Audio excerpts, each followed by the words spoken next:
তো প্রিয় বন্ধুরা, আশা করি আপনারা সবাই ভালো আছেন। আমরা দেখছেন জয়দেব স্কিলস ইউটিউব চ্যানেল। তো আজ সম্পূর্ণ নতুন একটা তথ্য নিয়ে চলে এসেছি, যেটি খুবই ইম্পর্টেন্ট। তোমরা জানো প্রায় উচ্চ মাধ্যমিক পাশে এবং হ্যাঁ গ্র্যাজুয়েশনের পাশাপাশি অন্যান্য শিক্ষকতার যোগ্যতা থাকলে যারা জেএনএম এবং এএনএম নার্সিং ট্রেনিং নিতে ইচ্ছুক, অর্থাৎ অ্যাকচুয়ালি যারা নার্সিংয়ে চাকরি করতে ইচ্ছুক, তাদের জন্য প্রত্যেক বছর ফর্ম ফিল আপ হয় এবং প্রত্যেক বছর পরীক্ষা নেওয়া হয় এবং সেই অনুযায়ী যারা র্যাঙ্ক করে সেই র্যাঙ্ক অনুযায়ী সরকারি যে বিভিন্ন কলেজ আছে সেসব জায়গায় ভর্তি করা হয় এবং সরকারিভাবে পড়াশুনো করা হয়। এর পাশাপাশি যে সমস্ত স্টুডেন্টরা নির্দিষ্ট সরকারি র্যাঙ্কের মধ্যে আসতে পারে না, তো তাদেরও সেই পরীক্ষার রেজাল্ট নিয়ে কিন্তু বাইরের রাজ্যে বিভিন্ন সেন্টার আছে নার্সিং ট্রেনিং, সেখানে কিন্তু ভর্তি হওয়া যায়। সুতরাং দুটো পদ্ধতি আছে, একটা হচ্ছে সরকারিভাবে, একটা হচ্ছে বেসরকারিভাবে। তো সরকারিভাবে যারা চান্স পায় না, র্যাঙ্কের মধ্যে আসে না, তাদের সুযোগ থাকে পরের বছর আবার ভালোভাবে প্রস্তুতি নিয়ে পরীক্ষা দেওয়া, নতুবা বাইরের রাজ্যে গিয়ে বেসরকারিভাবে নার্সিং কোর্স করা। তো তোমরা জানো নার্সিং কোর্স করা একটা বেসরকারিভাবে বিভিন্ন ধরনের সমস্যা আছে, টাকার একটা অঙ্ক থাকে, বাইরের রাজ্যে পড়াশোনা করতে হয়, কোর্স ফি দিতে হয়, এবং যারা সরকারিভাবে চান্স পেয়ে থাকে তাদের কিন্তু অ্যাকচুয়ালি কোনো টাকা পয়সাই লাগে না, শুধুমাত্র ফর্ম ফিল আপ ছাড়া এবং আনুষঙ্গিক যেটুকু খরচ থাকে, সরকারিভাবে হোস্টেল পাওয়া যায় সব কিছু। তো এই সরকারিভাবে যারা নার্সিং ট্রেনিংয়ে আসতে ইচ্ছুক এবং নার্সিংয়ে চাকরি করতে ইচ্ছুক, তাদের জন্য প্রত্যেক বছর গভর্নমেন্ট থেকে যে নির্দেশিকা দেওয়া হয় সেই নির্দেশিকা দেওয়া হয়েছে। ফর্ম ফিল আপের পদ্ধতি কী, কবে থেকে ফর্ম ফিল আপ শুরু হচ্ছে, কত টাকা ফিস ধরেছে, কত দিনের সময় লাগবে, কী কী ডকুমেন্টস আপলোড করতে হবে, যাবতীয় তথ্য, ওএমআর শিটে পরীক্ষা হবে, সম্পূর্ণ জিনিস কিন্তু আমার এই ভিডিওতে তুলে ধরা হচ্ছে। ওএমআর শিট কীভাবে ফিল আপ করবে, ঠিক আছে, এবং প্রশ্নের প্যাটার্ন আর কোন কোন সিলেবাসের ওপরে প্রশ্ন হবে, সেই প্রশ্নর সমস্ত তথ্য এবং প্রশ্নের প্যাটার্ন এবং সব কিছু তোমাদের সামনে তুলে ধরছি এই ভিডিওতে। তোমরা দেখতে থাকো। এবং সিট সংখ্যা, তোমরা জানো সেটা সিট সংখ্যার একটা ব্যাপার থাকে, প্রত্যেক কলেজের সিট সংখ্যার ব্যাপার থাকে, এবং এসসি এসটি জেনারেল ওবিসি এদেরও কিন্তু বিভিন্ন ক্যাটাগরি থাকে, সেই ক্যাটাগরি অনুযায়ী যে সিট সংখ্যা থাকে সমস্ত কিছু বিবরণ কিন্তু আজকের ভিডিওতে তুলে ধরা হবে। কেউ ভিডিও স্কিপ করবে না, সরাসরি এবার চলে যাব আমরা পরীক্ষা পদ্ধতি সম্পর্কে জানতে। তো সর্বপ্রথম দেখে নেব online application with payment of fees 21/3/24, অর্থাৎ আজ বৃহস্পতিবার থেকে শুরু হচ্ছে, চলবে 21/4/2024, অর্থাৎ 1 মাস ধরে তোমাদের কিন্তু ফর্ম ফিল আপ হবে। মার্চের 21 থেকে শুরু হচ্ছে, এপ্রিলের 21 তারিখ পর্যন্ত কিন্তু ফর্ম ফিল আপ করতে হবে।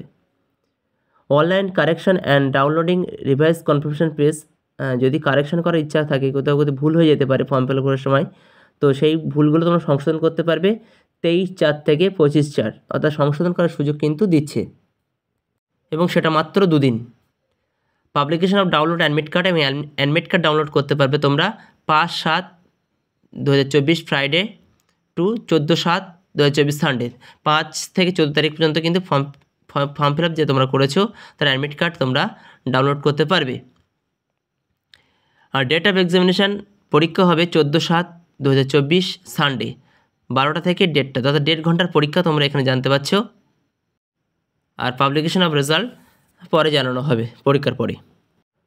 তো দেখো এবার pattern of question paper, life সায়েন্সে 30টা কোশ্চেন থাকবে, ফিজিক্যাল সায়েন্সে 15টা প্রশ্ন থাকবে, বেসিক ইংলিশ তোমার হচ্ছে sentence, tense, verb, form, gender সব কিছু জানা আছে কিনা, আর্টিকেল প্রিভিয়েশন থেকে শুরু করে যাবতীয় সমস্ত তথ্য 15 নম্বরের প্রশ্ন থাকবে। ম্যাথমেটিক্সে 10, জেনারেল নলেজে 10, আর লোকাল রিজনিং 5, অর্থাৎ টোটাল 85টা প্রশ্ন কিন্তু তোমাদের থাকছে। Category 2, full marks of quiz question 2, number of question life science থেকে 10টা, ফিজিক্যাল সায়েন্স থেকে 5টা, ঠিক আছে। তো এইভাবে টোটাল নাম্বার অ্যাড হয়ে তোমাকে কিন্তু হচ্ছে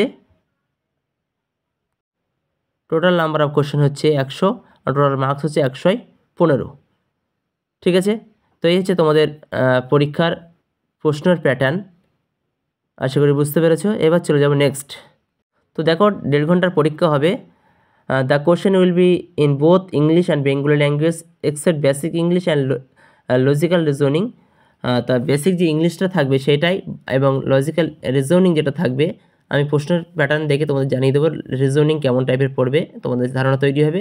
এগুলো বাদে বাদবাকিগুলো কিন্তু সবই ইংলিশ আর বাংলায় প্রশ্ন থাকবে, ঠিক আছে। তো এবার দেখো syllabus, life science, physical science, mathematics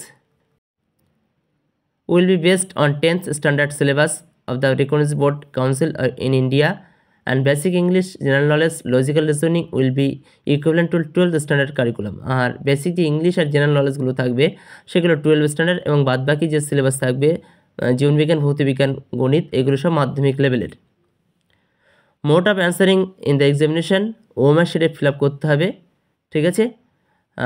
circle করতে হতে পারে, অথবা bubble complete with blue, black ink, ball pen, নীল অথবা কালো কালিতে কিন্তু তোমার উত্তর তৈরি করতে হবে, উত্তর দিতে হবে, ঠিক আছে। আচ্ছা, তো কোশ্চেন অন তোমরা দেখে নিয়েছো যে 25টা কোশ্চেন 1 নম্বরের হবে, আর বাদবাকি প্রশ্নগুলো 2 নম্বরের হবে। তো প্রথম যে এমসিকিউ প্রশ্নগুলো থাকবে 85, তার কিন্তু 1-এর 4, অর্থাৎ যদি তুমি 4টে প্রশ্ন ভুল করো, ভুল উত্তর দাও, তাহলে কিন্তু নেগেটিভ মার্কিং হিসেবে 1 নম্বর কাটবে, অর্থাৎ 4টে ভুল প্রশ্নের জন্য 1 নম্বর কিন্তু কাটা যাবে। আশা করি বুঝতে পারলে। আর কোনো উত্তর দেওয়ার পরে কিন্তু সেই উত্তর চেঞ্জ করা যাবে না, চেঞ্জ করতে গেলেই কিন্তু সেই ঘুরলো বা যে আকৃতি দিয়ে পেনটা দিয়ে পূরণ করতে হবে সেটা কিন্তু বাতিল হয়ে যাবে। কম্পিউটার শিটে কিন্তু নাম্বারটা তোলা হয়, নাম্বার দেখা হয়, পরীক্ষার রেজাল্ট তৈরি করা হয়। সুতরাং এখানে কোনো স্কোপ নেই আলাদাভাবে তোমার অ্যান্সার অন্য কেউ দেখবে। তো চলো এবার দেখে নেব আমরা সিট সংখ্যা।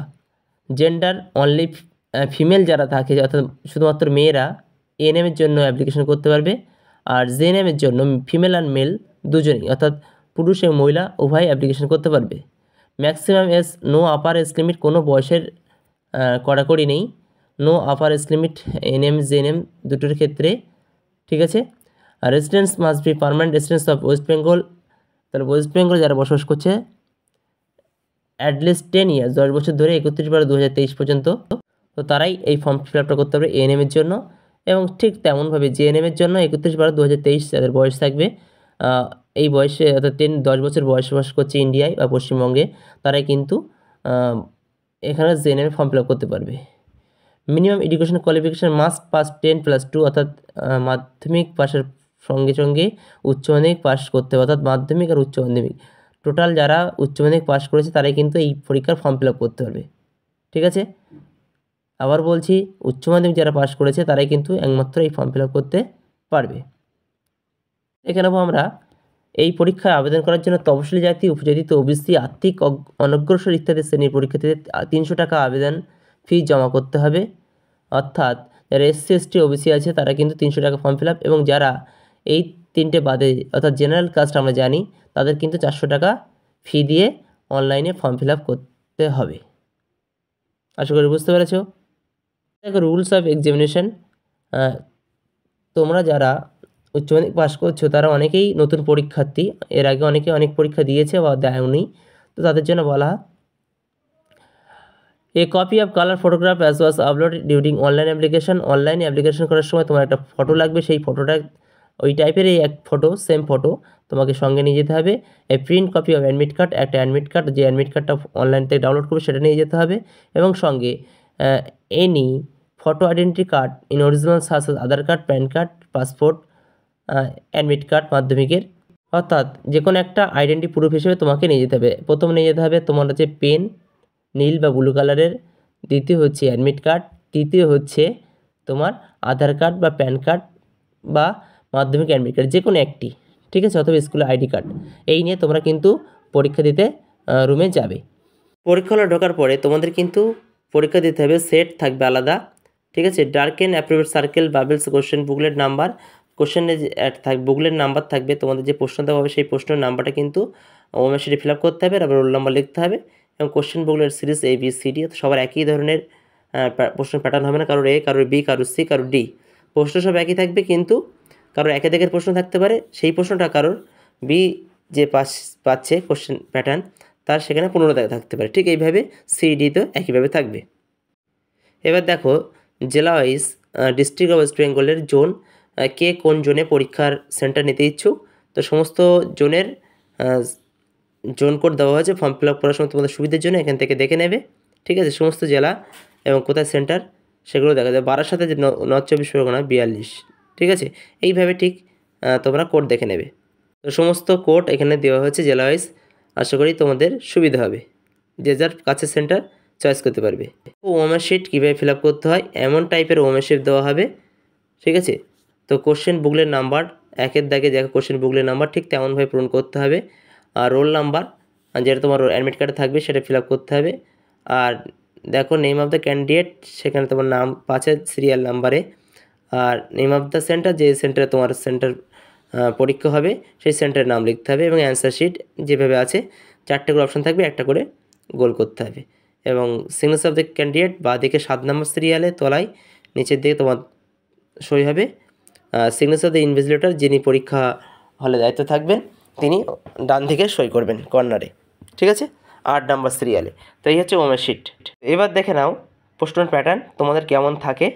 আশা করি এই প্রশ্নের প্যাটার্ন সম্পর্কে বিস্তারিত ধারণা তৈরি হবে এবং তোমরা জিএনএম আর এএনএম যারা নার্সিং ট্রেনিং করতে ইচ্ছুক, তো তারা এই পরীক্ষার জন্য প্রস্তুতিতে সুবিধা পাবে এবং এইভাবে তোমরা প্রস্তুতি নেবে।